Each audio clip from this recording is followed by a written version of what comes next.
નમસ્કાર, મારી Manjula Salani official YouTube આઈડીમાં આપ સૌનું હાર્દિક સ્વાગત છે. આજે ગુજરાતમાં ખૂબ જ દુઃખદ ઘટના ઘટી. એટલે કે ગુજરાતમાં આજે એક પ્લેન જતું હતું અને તે લંડન જતું હતું. એટલે કે ફક્ત તેણે ઉડવાનું જ શરૂ કર્યું હતું, તેણે ઉડાન જ ભરી હતી. ફક્ત 2 મિનિટ ઉડી અને તે ક્રેશ થઈ ગયું. તેમાં આપણા સીએમ વિજય રૂપાણી પણ હતા. અને પહેલાં આપણે જોયું કે 133 લોકોનો આંકડો જાહેર થયો. તેના પછી હવે નવા 40 મૃતદેહના આંકડા જાહેર થયા છે. અને પત્રકારો અને ફાયર બ્રિગેડની ટીમ એવું કહી રહ્યા છે કે લગભગ સાંજ સુધી સંપૂર્ણ આંકડો જાહેર થઈ જશે. અને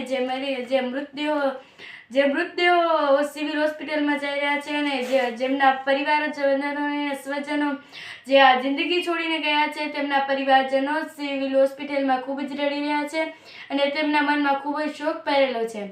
અને એક પત્રકારે તે એક દીકરીને પૂછ્યું ત્યારે તેમણે કહ્યું કે મારો ભાઈ તો ફક્ત પહેલી વખત આ ફ્લાઇટમાં જતો હતો અને તે ફક્ત પહેલી જ વખત લંડન જતો હતો અને આ ફ્લાઇટ હવે આ વિમાન ક્રેશ થઈ ગયું. તે ખૂબ જ રડેલી હતી અને તેના પરથી આપણે એમના પરિવારજનો તો શું આપણા મનમાં પણ એક શોક ઊભો થઈ જાય છે.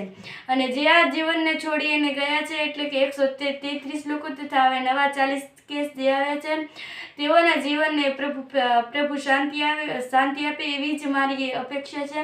અને એવી જ મારી પ્રભુ પાસે પ્રાર્થના છે કે આપણા પૂર્વ સીએમ પણ જીવંત નીકળે અને તથા જે મૃતદેહો જે જિંદગીને છોડીને ગયા છે તેમને પણ પ્રભુ ઈશ્વર તેમના જીવનને પણ ખૂબ જ શાંતિ આપે તેવી મારી ઈશ્વર પાસે એ જ પ્રાર્થના છે. નમસ્કાર.